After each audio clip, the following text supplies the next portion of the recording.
아멘. 오늘은 출애굽기 29장 10절에서 37절 본문으로 아침 메시지를 나눕니다. 오늘 본문은 제사장들의 그 위임식 절차를 담은 장입니다. 이 대목은 오늘날 하나님의 일을 감당하는 사역자들 또는 평신도라 할지라도 하나님의 일을 할 사람들이 가져야 할 조건에 대해서 우리에게 알려준다고 그렇게 말씀드릴 수가 있겠습니다. 하나님의 일을 할 사람은 몇 가지 조건을 갖춰야 되는데, 첫째는 반드시 회심해야 합니다.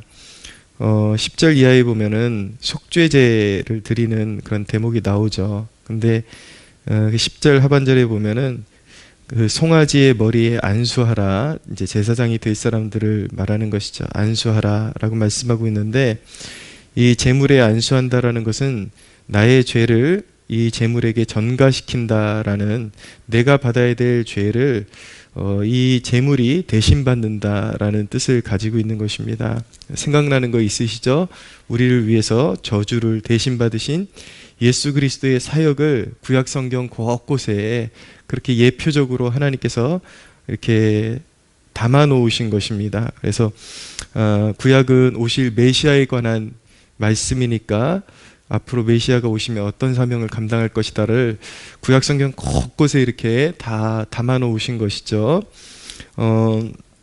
13절에 보면은 내장에 덮인 모든 기름과 간 위에 있는 겉불과 두 콩팥과 그 위에 기름을 가져다 제단 위에 불사르고 그 다음에 그 수소의 고기와 가죽과 똥을 진 밖에서 불사르라, 이는 속죄제니라 라고 말씀하고 있는데, 왜 이런 사르고 난 그 나머지 부위는 이제 진 밖에서 불사르라, 제단 위에서, 공식적인 제단 위에서 불사른 것 외에 남은 것들은 이제 하나님의 그 성막이 거룩하니까 그 진영 밖으로 내보내 가지고 거기서 이제 불사르라고 한 것은, 이 제물이 죄값을 대신 지고 죽은 제물이기 때문에 나머지 부분이 부정해요. 부정해서 진 안에서 이제 남겨두거나 흔적을 남겨두면 안 되는 것입니다. 그래서 진 밖에서 불사르라고 그렇게 말씀하고 있는데, 이렇게 부정한 제물의 역할을 또한 히브리서 13장 12절이 이 대목을 들어서 예수 그리스도께서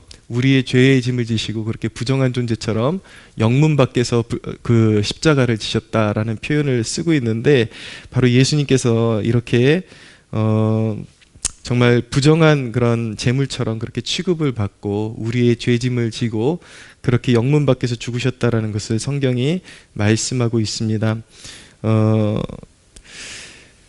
내가 내 자신이 그렇게 주님이 그런 부정한 제물 취급 받으시고 그렇게 주님의 피 흘리심으로 말미암아 그 은혜로 살게 되었다라는 그 강한 확신, 그것이 바로 모든 하나님을 향한 헌신의 동기가 되는 것입니다. 그래서 하나님의 일을 할 사람은 반드시 내가 예수님의 은혜로 구원받은 존재다라는 그 확고한 확신이 있어야 되고, 전 삶을 주님께 드리겠다라는 그런 이제 그런 다짐이 있어야 이제 하나님의 일을 온전히 감당할 수 있게 되는 것입니다. 또한 하나님의 일을 감당할 사람은 두 번째로 말 그대로 헌신되어야 합니다.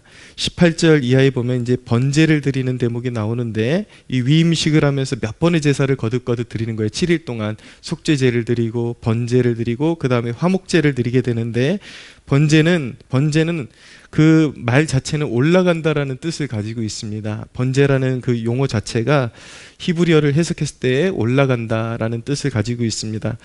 참 재밌게도 번제의 그 히브리어 그 음이 또 올라라는 그런 음으로 되어 있습니다. 우리나라 발음으로 하면 올라라고 하는데, 말 그대로 향기가 올라간다라는 뜻을 가지고 있습니다. 그래서 이것은 회심한 사람의 헌신은 하나님께서 받으실 만한 향기로운 제사다라는 그런 의미를 가지고 있는 것입니다. 회심했다면 반드시 그 회심의 증거로서 하나님 앞에 회심이 나타나야 한다라는 헌신이 나타나야 한다라는 그런 뜻을 가지고 있는 것이기도 하고요. 그래서 우리가 하나님을 향한 헌신을 보면서 이 사람이 진짜 회심했구나라는 것을 알게 되기도 하는 것이죠.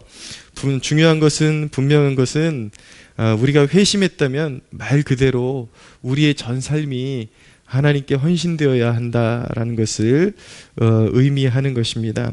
19절 이하에 보면은 이제 화목제물의 피를 20절에 보면은 그 피를 가져다가 아론의 오른쪽 귓부리와 그의 아들들의 오른쪽 귓부리에 바르라라고 말씀하고 있고, 또 그 오른손의 엄지와 그 오른발 엄지에 바르고 그 피를 제단 주위에 뿌리라 말씀하고 있는데, 귓부리, 오른쪽 귓부리 그리고 오른쪽 엄지에 바르라는 것은 사실은 이제 온 몸이 전 인격이 하나님께 헌신되어야 한다. 제사장은 전 인격이 구별되어서 하나님을 위해 사는 사람이 되어야 한다라는 의미를 가지고 있는 것입니다. 모든 제사장의 삶 전부가 성별되어야 함을 말씀하는 것이죠. 모든 삶이 하나님의 영광을 위하는 것이어야 함을 뜻하고 있는 것입니다. 이 말씀은 직접적으로 주의 일을 감당하는 사역자들에게 적용될 수도 있지만, 오늘날 또한 거듭난 모든 성도들이 이런 거룩한 의식을 가지고 이 세상에서 하는 모든 일이 하나님을 위한 것이라는 그 의식을 가지고 행해야 하는 것임을 우리에게 가르쳐주고 있는 것입니다. 첫째는 사역자들에게, 저와 같은 사역자들이 이 말씀을 들어서 모든 삶이 하나님께 헌신되어야 할 것을 가르쳐주고 계신 대목이지만, 사역자에게만 해당되는 본문이 아니라 오늘날 왕같은 제사장으로 부름받은 모든 성도들이 각자의 역할은 좀 다르지만 전문적인 그런 목회자로 부름받은 사람과 그리고 성도의 입장에 있는 분들이 구체적으로 이 말씀을 실천하는 그 사회의 장, 그런 어떤 배경은 좀 다를지 모르겠지만 그 원리는 똑같다라는 것을 성경이 말씀하고 있는 것입니다.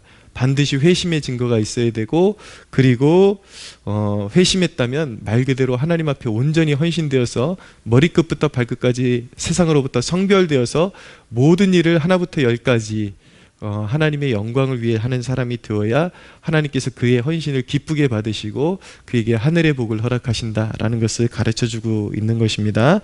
자, 세 번째 가면은 특이할 만한 대목이 있는데, 그것은 무엇이냐면 하나님의 일을 받드는 사람에게 하나님께서 화목제물 중에서 아주 귀한 부위를 그에게 양식으로 주신다라는 것입니다.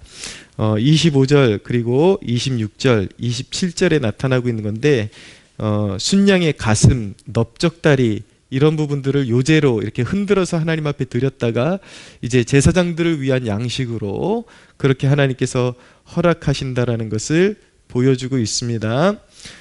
이것은 하나님을 기쁘시게 섬기는 자들은 하나님께서 그 생활 그리고 삶을 반드시 책임지신다라는 것을 가르쳐주고 있는 것입니다. 현대 그리스도인들이 배워야 하는 중요한 영적인 진리가 있는데, 그것은 오늘날 예배를 지탱하고 또 사역자들의 삶을 지탱하고 또 교회의 사역을 지탱하는 그 모든 것들이 그렇게 지탱하게 하는 의무를 성도들에게 맡기셨다라는 것을 꼭 기억해야 하는 것입니다. 그것은 무슨 말이냐면, 성도들이 구원의 은혜에 마음에서 우러나오는 마음으로 감사하는 마음으로 헌금을 드릴 때에 하나님께서는 교회와 사역자와 그리고 사역을 지탱하시고, 그리고 하나님은 그렇게 교회를 섬긴 성도들의 삶을 축복하신다라는 것을 말씀하는 것입니다. 저희 교회가 과거에 10명도 되지 않을 때에 이제 전도 활동을 가면서 이웃 교회를 이렇게 이웃에 교회가 하나 있는 것을 보고서 여기에 교회가 하나 있네 그러고서 우연히 보게 됐는데, 그 교회의 그 우편함에 수개월 동안이나 전기세를 납부하지 못하고 전기세 그 영수증이 쌓여 있는 것을 발견한 적이 있습니다. 그래서 이 교회가 너무 어렵구나. 그때 당시 저희가 10명도 예배를 안 드리는 교회였으니까 우리도 그렇게 넉넉한 교회는 아니지만, 이웃 교회가 이렇게 전기세도 수개월 동안 납부하지 못하는 그런 모습을 보면서 우리가 이걸 알고도 눈 감을 수가 없다, 그렇게 이제 생각하고 우리가 얼마간의 그런 재정을 떼어서 우리 함안구 성도님을 통해서 제가 그 교회에 그렇게 전달한 적이 있습니다. 그래서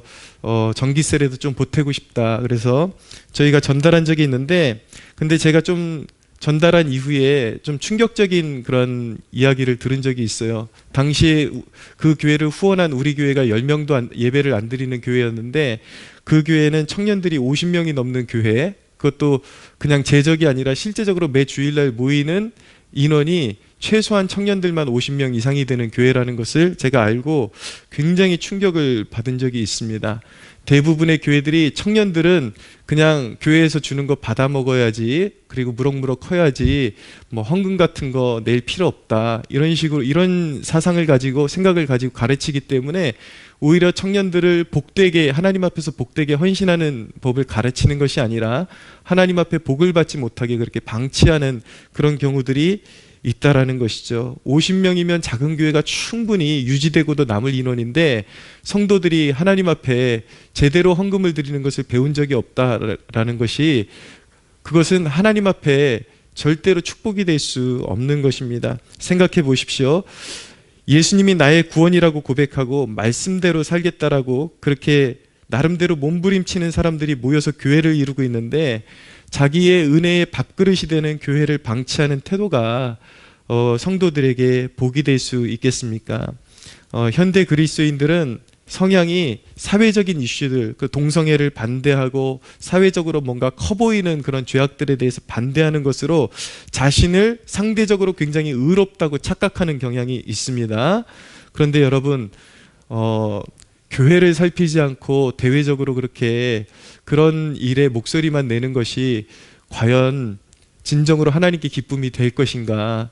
물론 우리는 사회적으로 그런 일들을 막아서야 되지만, 하나님께서 그런 일을 하라고 명하신 것도 교회를 바로 세우고 하나님 나라를 올바로 확장시켜 나가고 하나님 나라의 거룩함을 지켜나가라고 맡기신 일인데, 밖에서 남이 저지르는 죄악들에 대해서는 큰 소리를 내지만 정작 자신들은 하나님 앞에서 주님의 몸된 교회를 소홀히 여기는 죄악을 범하고 있고, 이 시대의 그리스도인들이 깨달아야 되는 것은, 왜 믿는다고 하는데 기도를 해도 응답되지 않고 자신의 기도가 상달되지 않는가?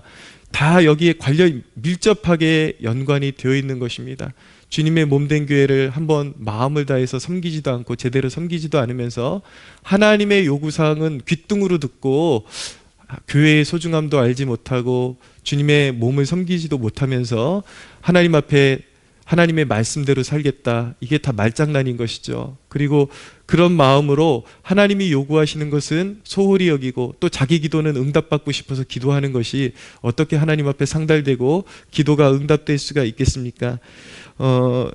여러분, 그런 영의 집인 교회를 돌보지 않고 사역과 복음 전도의 사명을 소홀히 한 죄가 무섭다라는 사실을 현대인들은 잘 알지를 못합니다. 현대 그리스도인들은 그렇게 가르치지를 않아요. 왜냐하면 이런 내용을 설교하는 것을 무조건 사람들이 싫어하고, 그리고 오해받을 소지가 있기 때문에 쉬쉬하고 가르치지 않기 때문에 오히려 성도들이 죄악된 길로 걸어가고 하나님 앞에 복된 길로 걸어가지 못한다는 것을 배워야 하는 것입니다. 여러분, 항상 무엇이든지 하나님을 기쁘시게 섬기도록 그렇게 노력하십시오. 하나님을 기쁘시게, 그리고 성경의 원리대로 말씀을 받들어서 섬기면 약속하신 하늘의 양식을 반드시, 오늘 이 말씀은 제사장들에게만 해당되는 얘기가 아니라, 사역자들에게만 해당되는 얘기가 아니라 주님의 일을 받드는 모든 성도들에게도 그 원리가 동일하게 적용된다라는 것을 깨달으시고, 분명히 하나님의 일을 받들어 섬기는 그런 하나님의 일꾼들에게 하나님이 그들의 삶을 책임지시고 하늘의 양식을 먹이신다라고 그렇게 약속을 하고 있기 때문에, 그렇게 하나님을 기쁘시게 섬기면 모든 성도들에게 약속하신 하늘의 양식을 풍성히 채우신다라는 것을 믿고, 하늘의 방식, 하나님의 방식으로, 그리고 영적인 원리대로 그렇게 살아서 하나님께 놀라운 축복을 받고 하나님의 채우심을 또한 경험하는 여러분들 되시기를 예수님의 이름으로 축복합니다.